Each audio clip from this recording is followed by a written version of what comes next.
So now we have our demonstration. I don't know that he needs an introduction, but this is Johnny Tolly. He's from the Austin Group, and he does our January demo every year. Yeah, I don't know. It's been 18, 19 years. Anybody really keep track? It's been a long time, and that's his brother Oh, it's pointing Jim to over him. there in the corner. That's his he's the other half of the show, yes. Yeah. And his wife Marcia is in the back. So welcome to all of you. And you are going to demonstrate hollowing, right? Yes. This Okay. might be my most difficult demonstration because I don't want to step on toes. So, anyway, I'm going to do a little intro here for hollowing. How many people have a hollowing system? Lots. So those are the toes I'll step on. How many people do not have a hollowing system that want one? Okay. Maybe. So hollowing is another animal all in itself. And I tried to look up and find out how many hollowing systems there are. David Ellsworth was one of the first guys that came out with hollowing, and he had the long bars and the curve on them and stuff like that. And then Lyle Jameson was probably the next main one. And there's the Holy Roller, I think it is, and there's a elbow tool. There's an advanced elbow tool. Who say some names of hollowing systems that you? Brown. Safety. I think that's in here. I went on Google and tried to find. I was going to write them down, and it goes, there's so many of them. I said, forget that. So, yes, there's all kind of them, and probably everybody that has their hollowing system will say it's the best on the market, right? So, I'm going to show a little bit about the Trent Bosch hollowing tool and get a little bit of that. But first off, I want to talk about just a little bit about safety. We have some new folks in here, right? So, you only have one pair of eyes, you only have one set of lungs. So the plane of rotation is right here, and you can see that on the camera. You never want to stand directly in the plane of rotation when you're turning. You always stand to the side, so if you get a nasty catch, the wood's going to go behind you one way or the other. Now sometimes you're going to be in the line of fire, and normally when I'm doing that at home, I'm wearing my AirMate, that's Air Shield Pro rather. It's got filters in here, and it's got a polycarbonate shield with a little peel off where you get splatters and stuff like that. Now I'm not going to put this on tonight because I can't put that on with this hearing and stuff like that. But you need to have at least good eye protection.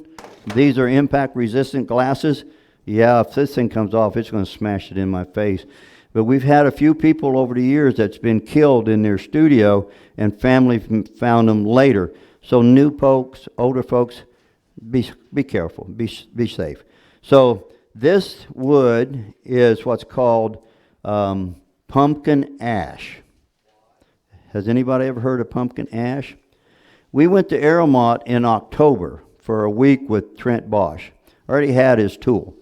And somebody brought in some wood, and they said it was some kind of ash because it was in October and it was getting close to Halloween. They said, well, it's pumpkin ash.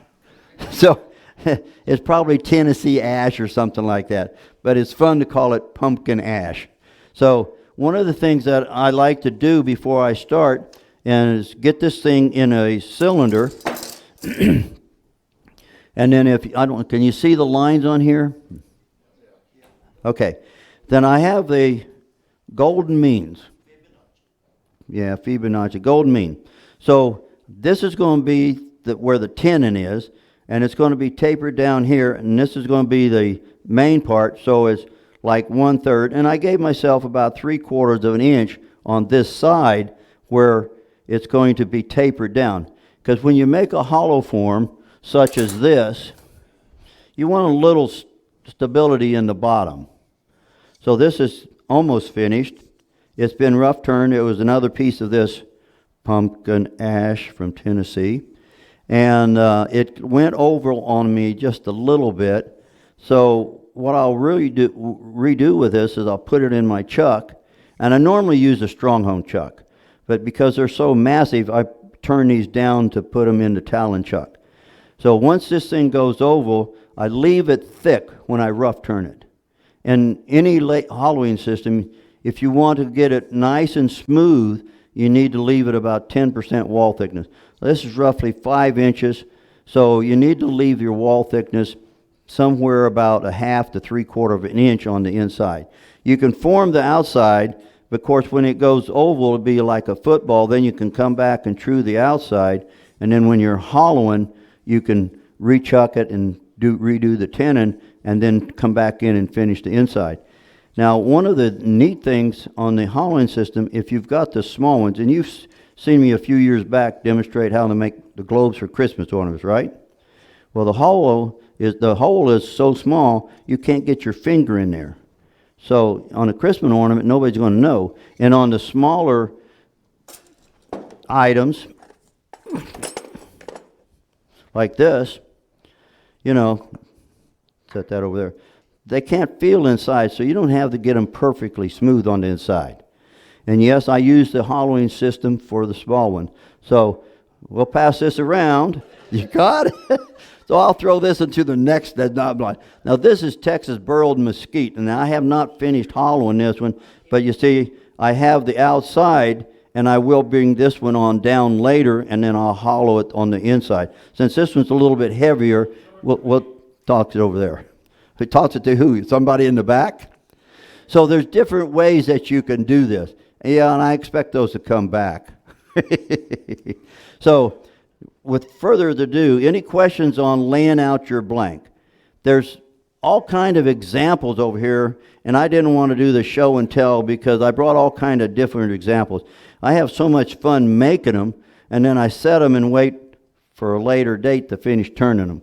And I will, I don't know if it'll follow me all the way over here or not. Okay. This one right here, it went out of round, and I haven't quite finished the inside of it right here. And it was like a football, and I returned the outside, and it's ready to finish turning. So I'll pass some of these around. And this one here is maple, and you can see it's pretty thin on the inside.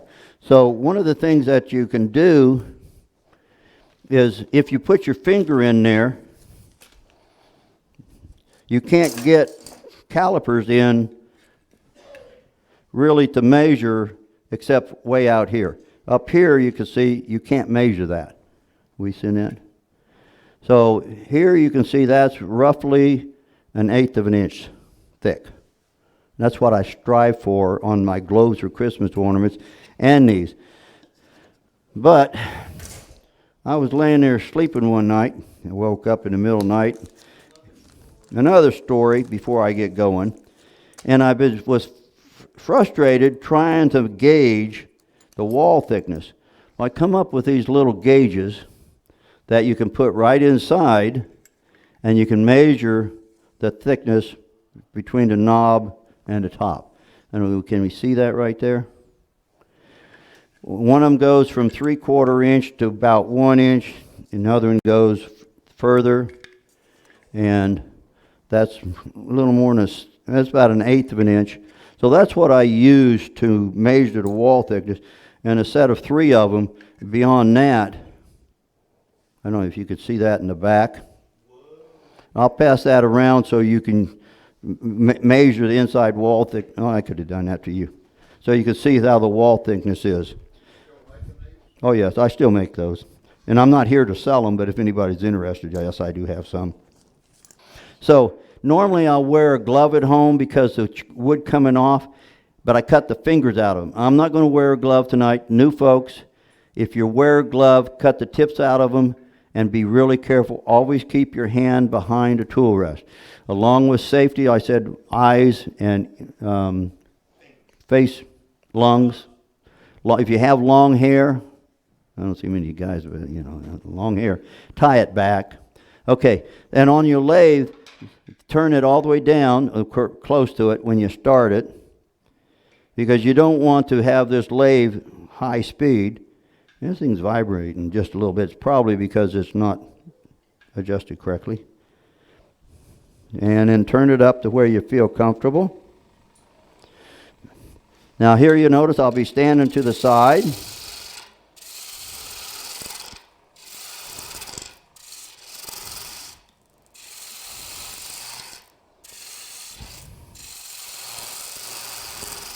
And this is ash, so it's a good wood to work with. Now, one of the other tools that you can use is the Hunter Viceroy. There's a right and a left Viceroy tool, and they have different procedures, if you will.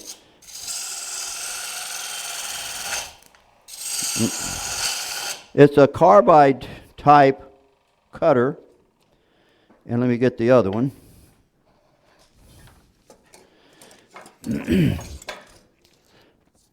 Remember, was it last year or the year before I came down and did a demonstration on frozen mushrooms? Last year? Yeah, we had that big freeze. Well, I got a hold of Mike Hunter because he always had what I will call the left cut. Well, on the mushrooms, I wanted to undercut the head. So he is now making what I call the right Viceroy, which you can undercut into the bottom of a mushroom or a plate or something like that. So it works really well. So either one of them will do this. Turn it back up. That says 1650, and that's on the slow range, high range. Now, the reason I put my hand up there like that is those chips are coming off at a rather rapid rate. And you notice where the cutter is like this, it's cutting towards, you put it on tool rest before you start.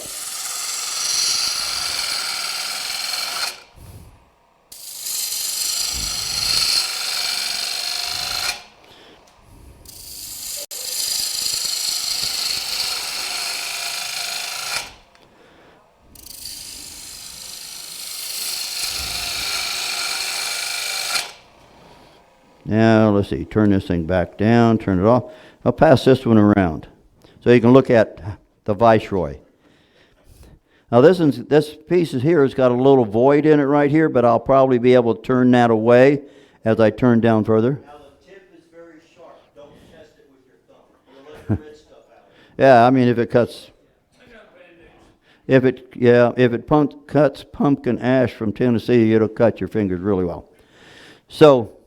Then on the back side, you can use any tool that you've got, what you call in your arsenal.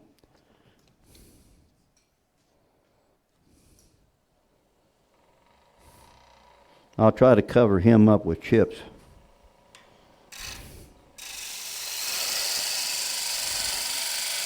And you notice I'm standing to the side. I'm not standing directly in line. And because this is going to be a hollow form later, probably not tonight, I will leave some mass in the bottom to support it.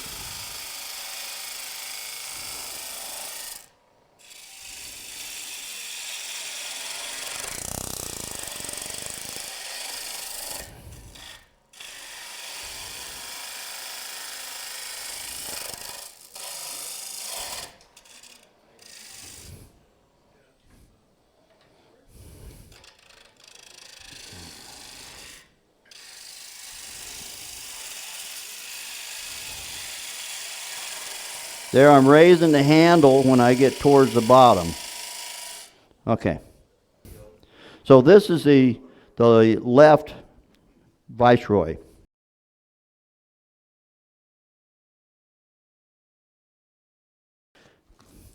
Okay, I'll pass this around. You can make your own golden mean rule. I don't like to say Fibonacci very good. And here's a pair that I'll pass around that's the same as the bigger set, and I have a paper for that too. Okay. And you can keep, when these papers come back around, you can keep them and put them in your file or whatever. So, one of the things that I've done, and you can do. Hey, John, there's a lot of wood here that they can make those out of. Oh, yeah, yeah. So, go online and look up American pottery. Oh, not showing. There. It's bleeding out. Look up American Indian pottery. And you can get a whole lot of different designs from American Indian pottery. And then go and look up either Roman or Greek, and you can get ideas on what the shapes that you want. Now, a lot of these have handles on them, and you can incorporate handles in your turnings later on with different woods and stuff like that. So the outside shape is what you want to get first. And then, like I say, you turn the bottom down here and get a tenon on it. And so, any questions on the shapes of a form? I know a lot of it I came to talk about hollowing, didn't I? I haven't got there yet, but everybody likes to see chips fly somewhere, right? So I'll put this back in the tub over there and take it home and work on this piece of pumpkin ash from Tennessee at some other time. So the next thing that you want to do is set up your hollowing system. And it basically the same on any hollowing system that you have. You've got to get it set up to your lathe before you do anything else. Now this one is still brand new. It's getting broken in. Reamer. So we'll put that down there. Yeah. One way.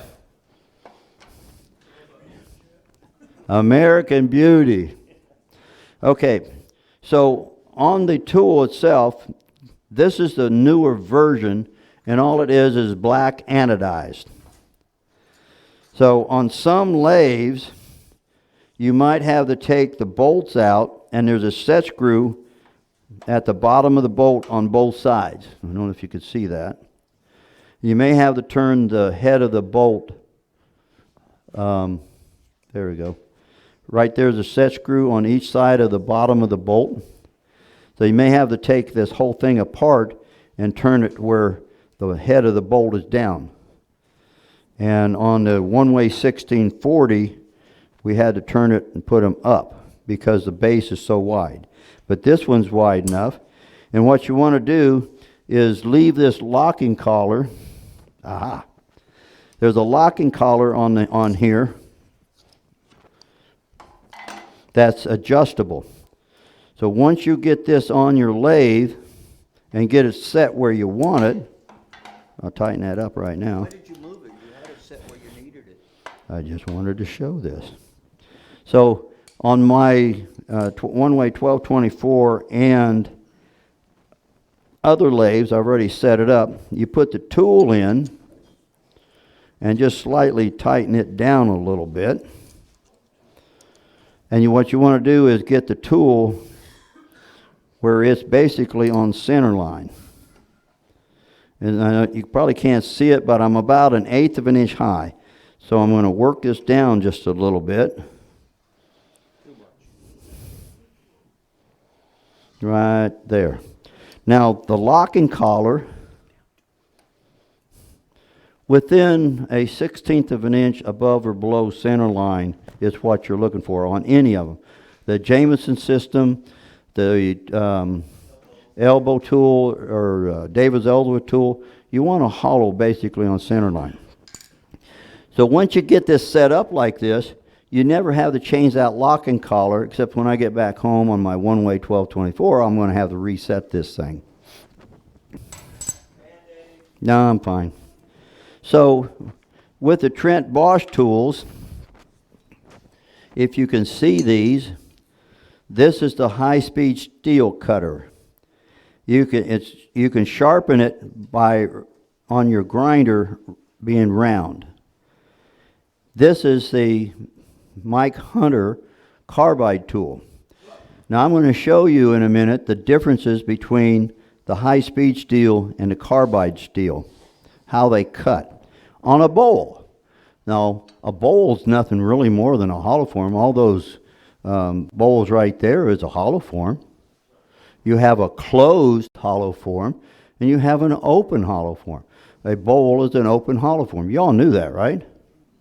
Yeah, you didn't know that, did you? I'm only picking on you.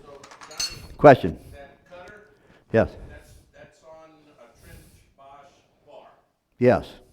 Yes. That's Trent Bosch bar. Thank you. How many of you have a one-way Talon or Stronghold chuck? Are you always having trouble with the little plastic caps coming off and getting lost? Well, you can go to McMaster Car, or probably Home Depot had them. It's 5/16 acorn nut that's brass. Well, actually, I turned this rod down a little bit because it was a little tight, and then I tapered it with a file, and then tapped it and put the acorn nut on, and then I turned the castellations or the hexagon off of it, so they're never coming out. And I've done that both for my Stronghold and my Talon chuck. So it's just an idea if you've got that problem with those little plastic pieces coming off all the time. Because over years of using them, they get loose and they fall off. You probably put super glue on them and they come back off, stuff like that. That was worth the price of admission, wasn't it? Okay, so the first thing I'm going to do, I'm going to put this regular bar in.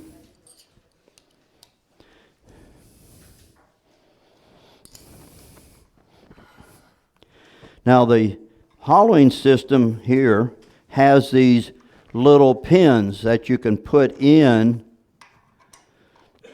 which you can leverage what you're turning, both inside and outside. And you can see how it works here. Now one of the things you want to do is move it in and out to work this. So with the handle, and I left the other handles at home because I can use the Thompson tool handle, and it works really well.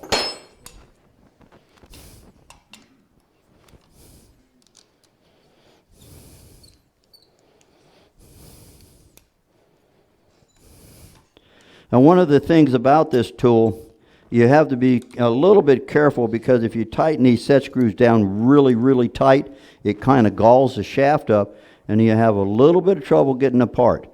So on some of mine, I have milled a flat on them. Let me show this flat right here, so that the set screw does not do that. Obviously, if you don't have a mill, you can take a file or a grinder and grind a flat on there. There you go. Away from me. There you can see the flat on there so that the set screw don't grub into it. Now, this is the straight tool. Yeah, you can get brass tip set screws, which will not gall the shaft up. And I've done that on a lot of them. So, and normally when I'm doing this, once I get the outside turned, I never take it out of the chuck, either a hollow form or a bowl, because you can see now this is vibrating a little bit. And that's because even though I put it back in the chuck where I thought it gripped before, it's off just a little bit. But I don't know if you can see this from this angle.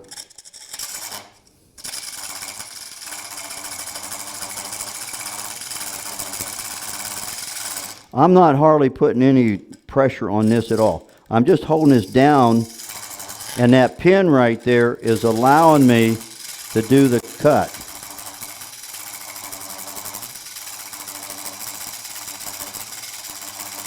That's just one finger. Oh, okay, I'll put it down, then I'll move it in just a little bit. And just one finger.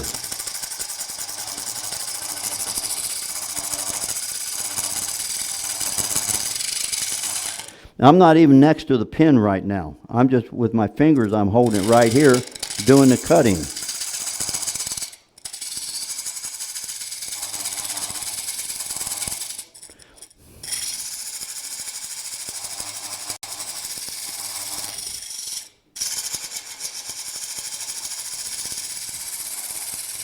Okay, turn this off. Any questions on the high-speed steel cutter. You can replace these. The replacements are like $12, and you heat that with like a propane torch, and they'll slide right out. You put a brand new one in there, and you're good to go for a very long time. So that's the high speed. Now this is the carbide cutter, and let me put it in here. And on this, I've turned it at a slight angle. I could probably do the same thing without the handle because they cut so good.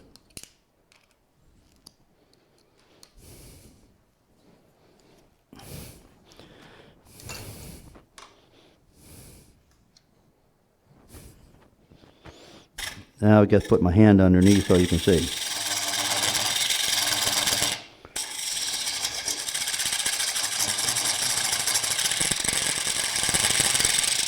So one finger and pull it with my fingers.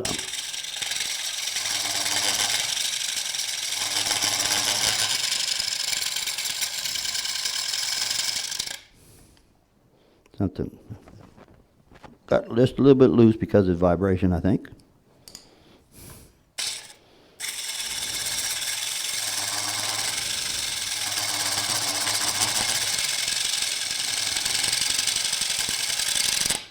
Johnny, what's the diameter of the cutter? This is probably 3/16 to a 1/4 inch. It's probably a metric of some sort. It's the same as those other cutters that I passed around a little bit ago, right? I'll pass this around. It's the same thing. I wanted you to be able to see, and probably if we had the camera over here, you could see it a lot better. And can we move the camera over, or you can see from the tail end? Did we have this one on a bit ago? So you could see how easy it cuts. The same thing in a hollow form, such as this. It don't take a lot of force. Now, with the David Ellsworth tool, it took a lot more force. And it shouldn't, because it's got the same high-speed cutter on the tip of it. But with this rig right here and with this, you see, I was actually pulling it out this way with my finger underneath. I'm normally doing it on top. But even underneath here, it cuts beautiful. Now, any questions on that? You can't. You have to buy either the carbide or the high speed. I'm sorry? Yeah, oh yes, yeah. And I have, now there's 4 different systems, if you will. There's a 1/2 inch for the little lathes, and I think he has them with a 3/4 inch post. This is, the reason I was asking for a 1 inch post is because my lathe, the 1224 and 1640, and most of them uses a 1 inch post. This is a 5/8 inch cutter right here. And then you have the 3/4 inch, and he's just now starting to come out with 1 inch bars, which basically still uses a 3/4 inch mechanism. But is there any question on how deep you can go? No? I didn't bring, did anybody have a tape measure? I'll show you. I didn't bring a tape measure. Didn't think I need one. So, you can move this in or out, but your limit on how deep you can go is when this thing is all the way like this. Right here from the face of the base to here is probably 10 inches, maybe 11. I don't think we have a tape measure. Now, the 1/2 inch will cut, well, here we go. The 1/2 inch will go about 7 inches deep. We'll measure this real quick.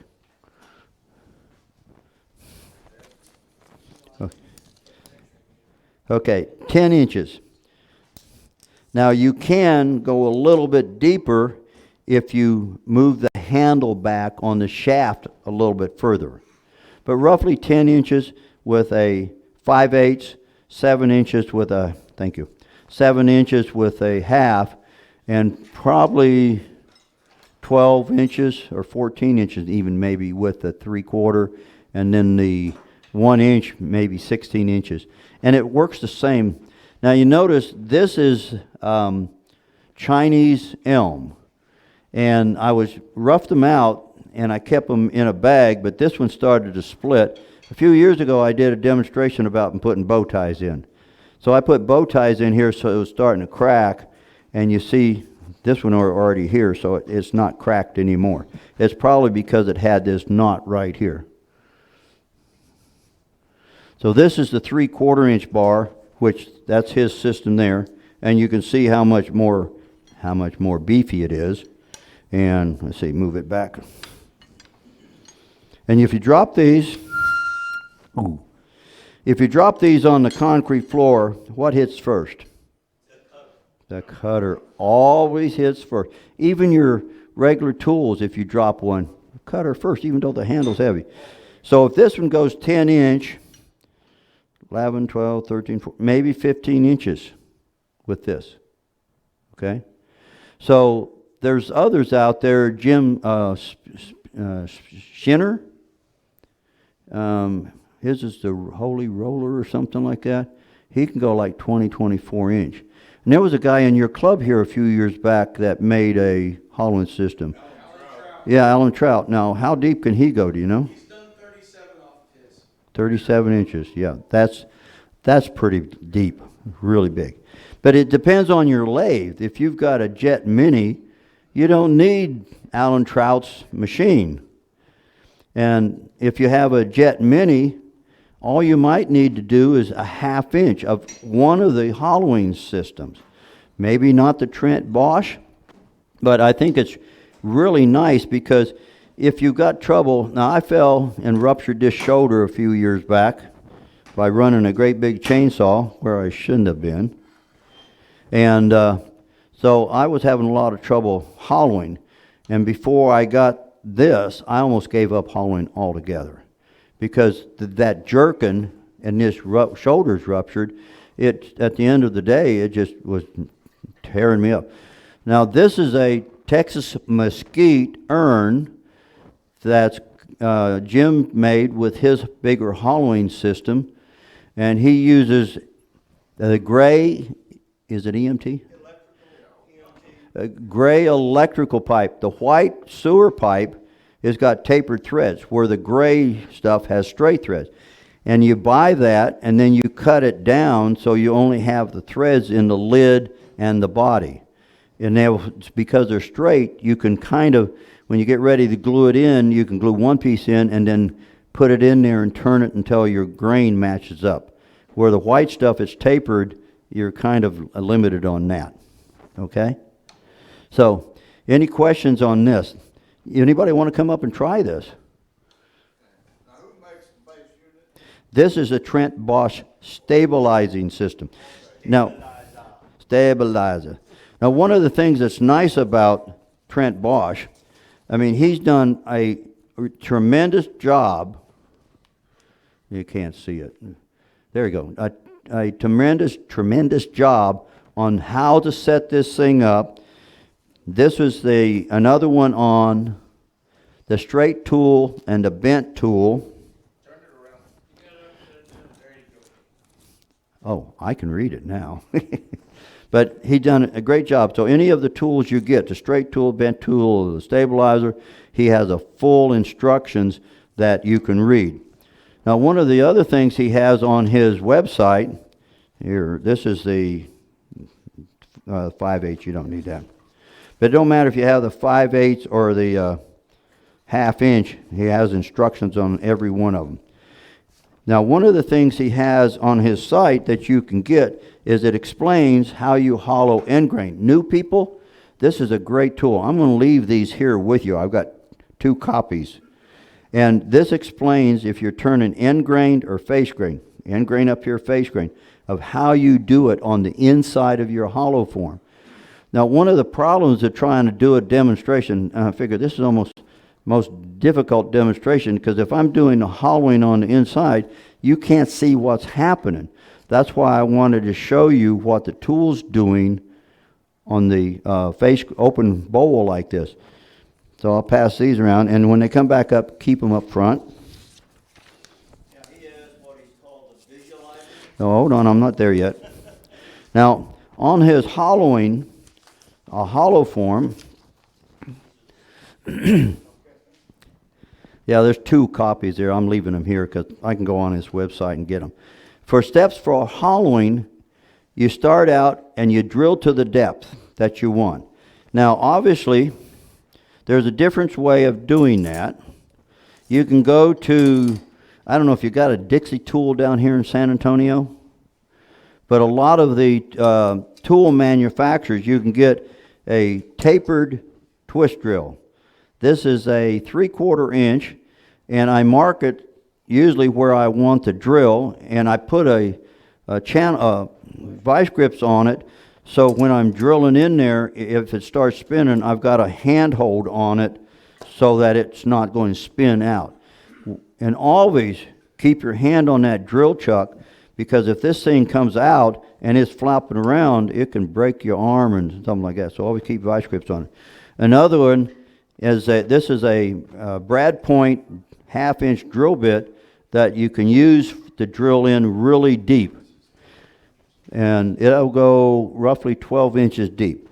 So when you're hollowing on the inside, you hollow to the depth that you want. Because on these tools, the carbide tool at least, when it hits the bottom, it won't go further. That's a stop for it. Now the high-speed steel, if you're not careful, and that's why I put marks on my tool so that I don't go deeper with the high-speed steel, even though I marked a carbide. So number 1, you go to the depth. Number 2, you start hollowing out.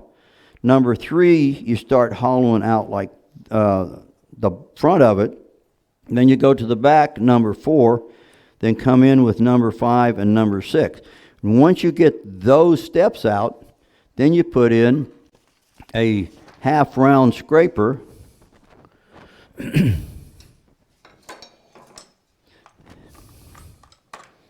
And I'll show these and pass them around also. Now I put plastic on these so that it helps protect them. So this is the curve tool that goes in with the hollow, and then to smooth out any ridges on the inside, you can use it on a bowl just like this. This is the half-round scraper. Well thought out, well thought out. Now he's just came out 2 weeks ago with a negative rake half-round scraper. Have any of you used a negative rake on carbide and stuff like that? It really smooths out really a lot nicer than a straight straight scraper. Works really, really good. Yeah, so well thought out. Question? Since you have the 5/8. I have the 1/2 inch and 5/8. Now, like I said, he has all these items on his site. Now, one of the things that he's got, and we witnessed this in Gatlinburg, Tennessee, down at Aramont, he's got what's called a visualizer. It actually, can we see overhead again? I don't know if we can see this or not. I'll pass this around. But his visualizer is on a camera screen, just like that one there, only he sets it up close, and you can actually see where the tip is on the inside of a hollow form. It's only $755. I haven't sold enough stuff to warrant it. Yeah, I'm cheap. So, I've got that. But, I got that. So the next thing is when you're inside a hollow form, they have, now before I go there, okay, with the 5/8 tool, he has a bushing. This bushing right here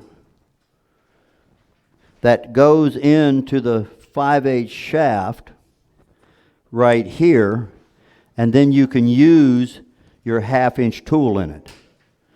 So if you get the half-inch shafts and the 5/8 shaft, but once you put this in, then you have to make some adjustments over here so that you don't have a lot of chatter.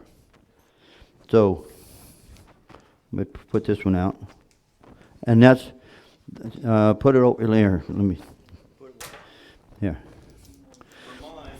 This is the 3/4 inch, and it has a 5/8, a half-inch, and a 3/8 bushing, so you can use any of the smaller tools. Now, with this, I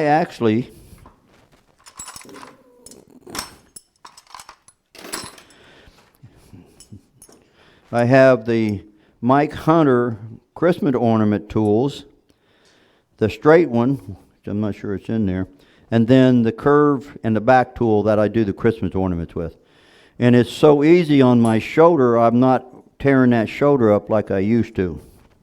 So they work really great. Oh yeah, yeah, yeah. So you put that bushing in here that goes from my half-inch down to the 3/8. I could put it in this one too. Now, I haven't set that one up with it. Now this one went in really smooth. So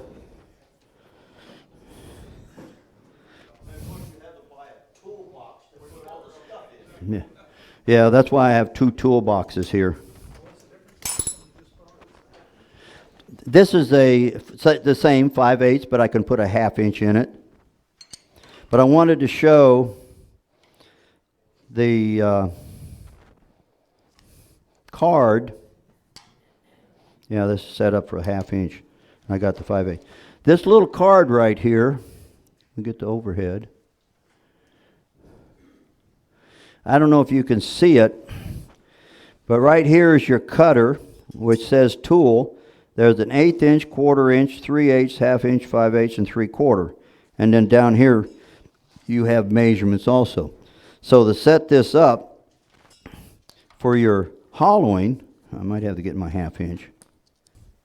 Now, half-inch shaft, which is here. So I'll just put this one on to show you how to set this up.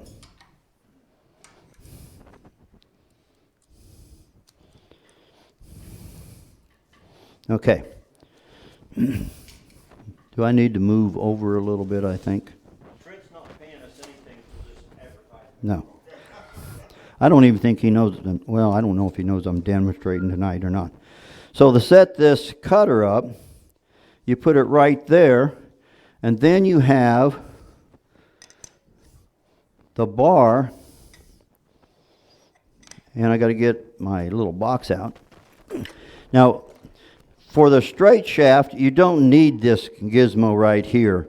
And the best thing is to take out your set screws. Because if you leave the set screw in there when you're hollowing, they will vibrate out and they'll be in your wood chips. Yeah. Now this is his laser light. And you set it up and turn it on. I don't know if you can see it. And this is just a rough setting right here. So you lock it down. Yeah. Now he also has this ittle bitty tiny Allen wrench.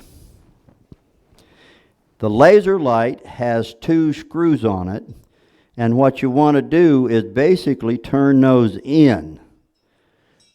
Not really tight, just turn them in. And then you can make another adjustment on this. The rough adjustment, yeah.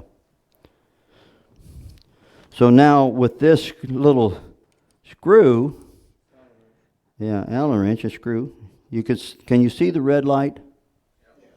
I can now adjust this into a 1/4 inch, back it out to 1/2 inch, 5/8. And I can also adjust this end forward or backwards. so that when you're hollowing in that hollow form, when that laser light goes across the side, you know that at your wall thickness. And that's very important. And some of the other hollowing systems has basically the same thing. Now, one of the things I find, now the laser light itself has a tendency in the box to get turned on. If you're not going to use it for a while, it's really best to take the top off and take the 3 little batteries out. Because if it corrodes up, you're going to have to buy a whole new light from Trent Bosch. But if I'm not going to be using it for just a couple days, I know I'm going to go back. I bought some plastic, and I put the plastic over it, so when I turn it off, it's not going to get turned back on. So it's just a feature. Now, if you mount this on the wall somewhere, and Trent Bosch recommends, if you've got wall space to do that, you can mount all this stuff on the wall so it's easy access. But if you put it in a toolbox and you're not going to use it for a couple weeks, take the batteries out of it. The batteries are a little bit difficult to get in and out. They're probably, yeah, right here. It is a LR44. And in the red box, there's different ones. LICB. Yeah, they're compatible with 3 different ones. But what I found out is once I figure out which way the batteries go in, I stack them up, put that down over it, and slide it and get my finger underneath it. If you drop them in, they always turn upside down the wrong way. It's frustrating. Now you can take a lead pencil or something small and get down there and turn them over. But I found out that even at that, stacking them up, it's a little bit difficult stacking them up, put that down on, and then tighten it down. So any questions on the laser light? It's really a neat outfit. And when you're hollowing in the inside of a form, that's very important. The first cutter, and sometimes even the second cutter, I'm not using that. And then when I let the piece set and dry, and it goes oval on me, that's when I come back and then I use the laser system. You don't need the laser system roughing out the inside. That's probably the same with some of the other hollowing systems. Like I say, I'm not one to step on any toes, but this is really a pretty neat system. And this here, you can raise it all the way up, and actually this one was about this much longer, and for my 1224, I go, I don't need it that long, so I cut it off. And then this one has a flat spot right here for the set screw to set in. So any questions on any of that? Have everybody glazed over? Question? What's that cost? Okay, cost. Well, I got one more thing to show too. This system right here, if I can find the correct page, the 5/8, which is the other one, it's anodized, is, say what? Oh, $295. The 3/4 inch is $395. That's the base. That's not the tools, not the laser. The stabilizer ball right here is $180. With a 1 inch, it's $185. So then, let's see if I can find the tools themselves. The straight tool, 1/2 inch straight, is $45. The 5/8 $55. Bent tool is $60, 5/8 $70. Extreme bent, which you need to get inside underneath the top of some of those, is the same, 60 and 75. Now the 3/4 on the straight is 65, bent's 85, extreme bent's 85, or you can get a set of 2. Straight bent and extreme bent for 160, 1/2 inch, 190.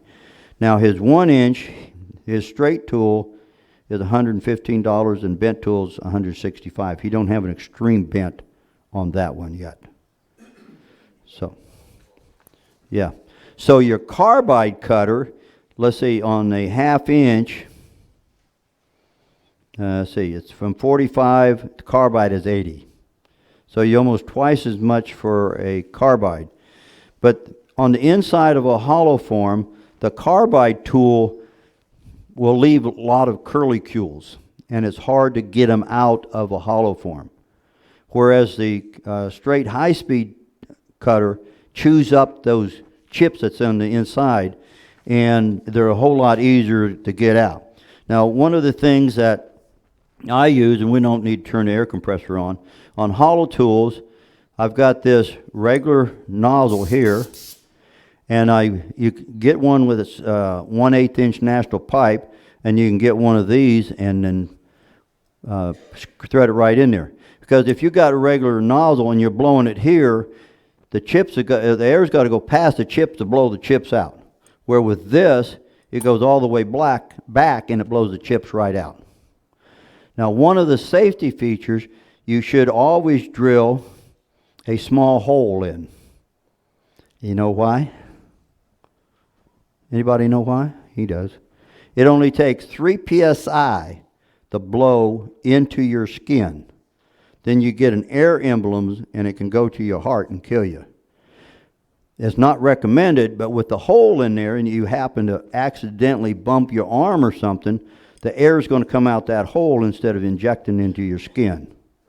It's a safety feature. So if you do this, put a little hole in there. This is stainless steel. It don't have to be stainless steel. It can be copper or whatever. And I put this in his shop because his air compressor comes down, and the one he used to have in there pinched the dickens out of your fingers. So now this one hangs down, and he can use it to blow out his urns and whatever. So it'll be going back to him tomorrow, or if I don't forget. So now let's put that back over there. You can use a vacuum to try to suck stuff out. It don't work too good. Now, if you have an open form like this, which is a bowl, the chips are coming out. Yes, I normally will use gouges and do my bowls, but if you've got a bad shoulder like I do, this is so much easier. I mean, over here. So I'm starting to do some bowls with this just for easing on my shoulder. Otherwise, I got to get DB. You know who DB is? Dearly beloved, to rub my back and shoulder a little bit, get it loosened up for the next day. Hey, DB. So I'm going to leave, well, you can go online, but I'll leave these with you because every tool that he sends out, he sends these flyers. I really like his carving stand because I got like 5 or 6 things going at once. And he's got his carving stand that's 1 inch, 1 1/4, like this, and 33 millimeter. So I can be doing something on the carving stand, then I can be doing something on the lathe, and can be doing something else on a workbench or making. I got 4 lathes. Only 4. Yeah. So I'll leave these here. I think I got more at home. I don't really need these. I just brought them. So if you have any questions, it's all in that information. And you can go online and do Trent Bosch. And he's a great guy to work with. Yeah, it's expensive and stuff like that. But they're really good tools. Any other questions? Yes, sir. Yes, he's got a YouTube channel. And he talks about his gun drill. Hello? I'm trying to turn it off. My thought. He has a YouTube channel, and he talks about different steps and stuff like that. And he actually has a video, I believe, on his visualizer. And it was amazing at Airmont to watch him hollow something. He can hollow something like I had up here in 1/3 of the time that I do, because that's his job. That's what he does. And like I say, he used a straight tool, then he used a curved tool a little bit before he even went to the visualizer. He actually used this on a demonstration to show us how it worked, and then he also did the visualizer. So any other questions? That was a great one. Yeah. I think so, but I'm not 100% sure. There is a SWAT planning meeting Saturday that we're going to go to. We normally do not attend because it's for the directors normally only, but they're talking about storing some more equipment, and the storage unit we have right now is packed full. So we're going to go to address those issues like that. Mr. Ken, it's great to see you here. I don't know, I guess you said your kids are down here? I am. That's great. That's great. Yeah, yeah. Well, our son lives over in Lavernia. Yeah.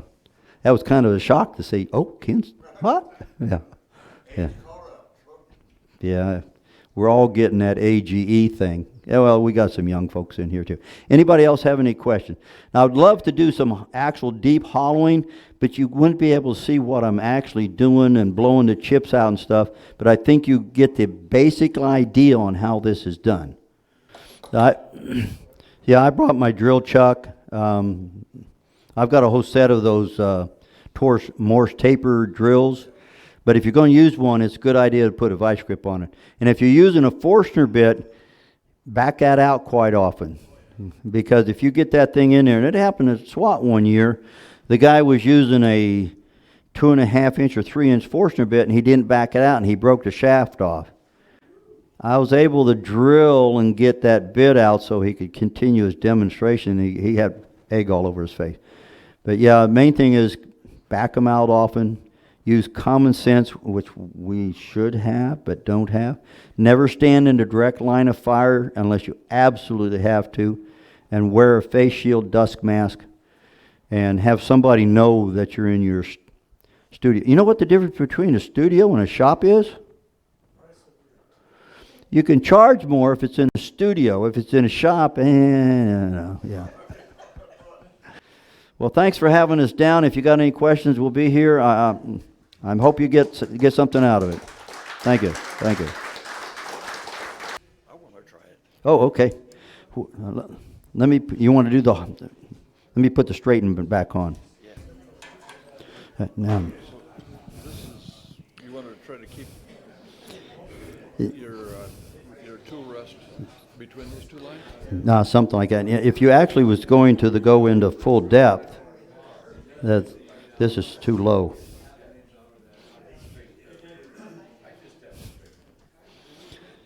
Then it goes in, you decide it right here to the depth that you go and put a mark on there. But just a hollow or something like that. There you go. Anybody else want to come up and try this in a few moments? I think I turned it all the way down. No, that's reverse. There you, yeah. And I don't know, the belt may not be very tight on this.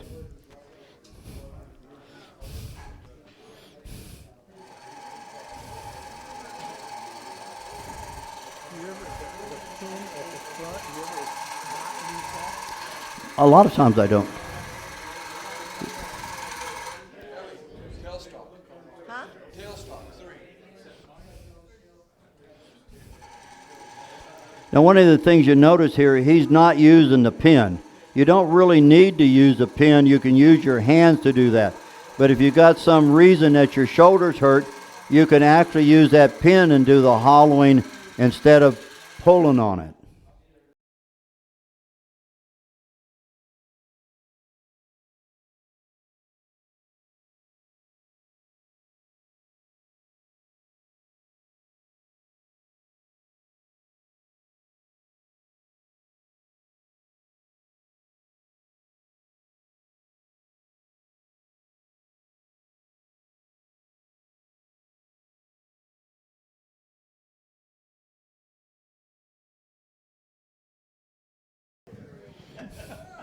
Anybody else wants to come get in line? Now, one of the things that you can do is with the pin right there is hold this down and just use one finger. That's how easy this is. The only reason I'm holding that down is so that it don't start vibrating.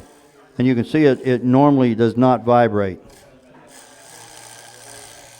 How many of you have used one finger on hollowing? And like I say, you can use this on bowls. I mean, it finishes bowls excellent.